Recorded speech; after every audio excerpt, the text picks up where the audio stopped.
धोती कहाँ है तुम्हारी? हमारे नरेन की धोती उस सन्यासी की शिर की शोभा बनी हुई है, वो देखो।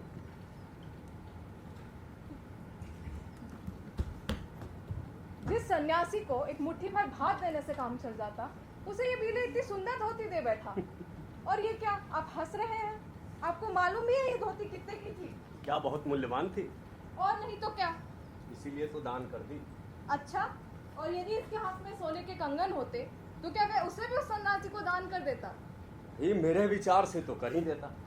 आप तो ऐसे कह रहे हैं जैसे हमारे घर में बीले के रूप में कोई नचिकेता ही आ गया हो। क्यों नहीं, पिछले हजारों वर्षों में इसी धरती पे अनेकों चमत्कार हुए।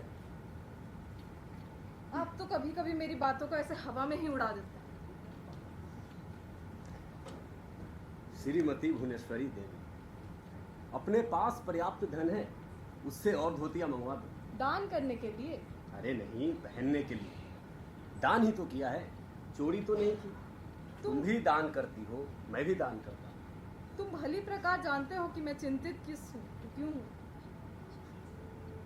जानता हूँ क्यों, और मैं ये भूल नहीं सकता कि मेरे पिता भी सन्यासी हो गए।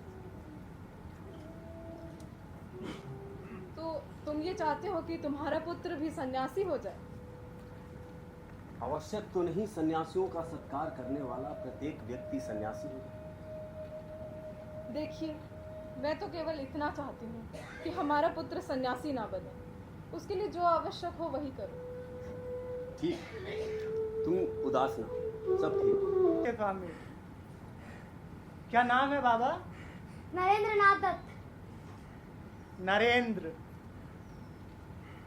कितना सार्थक है ये नाम।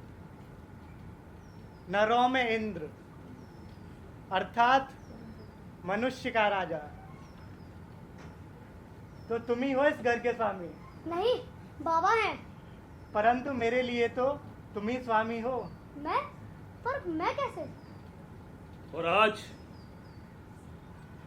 आज लोग मुझे स्वामी विवेकानंद के नाम से ही जानते हैं। माँ बाबा को लगता था कि वो मेरे मन में कभी वैराग्य अंकुरित नहीं होने देंगे। उनके जीते जी मुझे कभी सांसारिक अभाव पीड़ित नहीं कर सकते। उन्हें लगता था कि मैं अपने ईश्वर से कितना ही प्रेम करूं, लेकिन अपने दादा की तरह घर परिवार समाज संसार नहीं त्यागूंगा। वो चाहते थे कि मैं सांसारिक ऐश्वर्य को ईश्वर की अनुकंपा के रूप में ग्रहण करूं, लेकिन प्रकृति को तो कुछ और ही स्वीकार था, जैसा कि स्वामी जी कह रहे हैं। हाँ, भगवान की इतनी कृपा तो रही है कि मेरे पति के देहांत से पहले मेरी सारी पुत्रियां अपने अपने ससुराल चली गई। खैर छोड़िए, कहिए नरेंद्र कैसा है? आप तो मिलते ही होंगे उससे। इधर कुछ दिनों से उससे मेरी भेंट नहीं हुई। वैसे आशा करनी चाहिए, जहाँ भी हो स्वस्थ हो, प्रसन्न हो। तो आप कोई विशेष बात कहने आए हैं या हमारा हालचाल जानने? मैं आशीर्वाद लेने श्री माँ के पास गया था। उन्होंने मुझसे कहा है कि मैं कहीं से नरेंद्र का एक चित्र उपलब्ध करा दूं। क्यों? नरेंद्र उन्हीं के पास है, वो जितने चाहे चित्र बनवा ले। बात यह है दीदी, वो अपने प्रस्थान से पहले परिव्राजक भ्रमण में चला गया है। तीर्थ भ्रमण के लिए गया है तो आ जाएगा, पहले भी कई बार जा चुका है। वो इस बार अज्ञात काल के लिए गया है दीदी। ये सब बात आप किस आधार पर कर रहे हैं? वो अपने प्रस्थान से पहले आशीर्वाद लेने श्री माँ के पास गया था। वो जाने से पहले मुझसे आशीर्वाद या अनुमति लेने क्यों नहीं आया? यही बात श्री माँ ने भी उनसे पूछा था। फिर उसने कहा। क्या कहा? कहा कि श्री माँ के अतिरिक्त उसकी कोई और माँ नहीं। मैं उसकी कोई नहीं हूँ? जिसने उसे काशीनाथ वीरेश्वर महादेव से आंचल फैलाकर मांगा, जिसने उसे जन्म दिया, पालन पोषण किया, आज मैं उसकी कोई नहीं हूँ?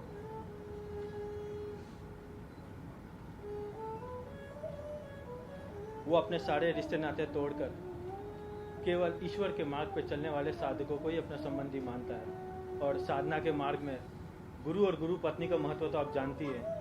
गुरु का महत्व जानती हूँ, गुरु पत्नी का क्या महत्व? उसने साधना में क्या सहायता की है? देखिए, ठाकुर के बाद तो श्री माई उनकी प्रतिमूर्ति है। मेरे ससुर भी सन्यासी हो गए थे। उन्होंने भी अपनी दुखी पत्नी से अपना संबंध तोड़ लिया था। किंतु मेरे समझ में एक बात नहीं आती मास्टर मशाई। क्या दीदी? कि जब किसी से संबंध रखना ही है तो उन्हीं से क्यों ना रखा जाए जिनसे भगवान ने हमारा संबंध बनाकर भेजा। नैसर्गिक संबंध तोड़कर कृत्रिम संबंध बनाने की क्या सार्थकता है। अपनी माँ को तड़पने के लिए छोड़ दिया जाए और किसी और स्त्री को अपनी माँ कहकर उसकी सेवा की जाए। नरेंद्र सबको छोड़ सकता है तो गंगाधर को क्यों नहीं। राम भी तमसा तट पर अयोध्या वासियों को छोड़कर चले गए थे। अब अपनी विवाह के बारे में गंभीरता से सोचो। 3-4 महीने में तुम 19 वर्ष के हो जाओगे। दीदी, मैं अभी विवाह नहीं कर सकता। क्यों? लेकिन क्योंकि मुझे विवाह नहीं करना। तो तुम मेरी आज्ञा का उल्लंघन करोगे। मैं आज्ञा का उल्लंघन नहीं कर रहा, लेकिन आज्ञा पालन करने में असमर्थ हूँ। एक तरफ तो बाबा को धन की आवश्यकता है और दूसरी ओर आप मेरे द्वारा कमाए जाने वाले धन से भी अधिक खर्च का प्रबंधन कर रही हैं। ये तो परस्पर विरोधी हुआ ना।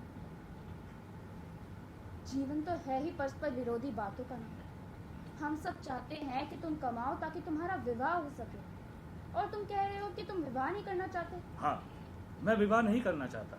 आप इसे मेरी उद्दंडता ही समझिए, लेकिन मैं विवाह नहीं कर सकता। तो तुम क्या समझते हो कि विवाह ना करके तुम ईश्वर से मिलने के मार्ग पे चलोगे और ईश्वर से तुम्हारा साक्षात्कार हो जाएगा।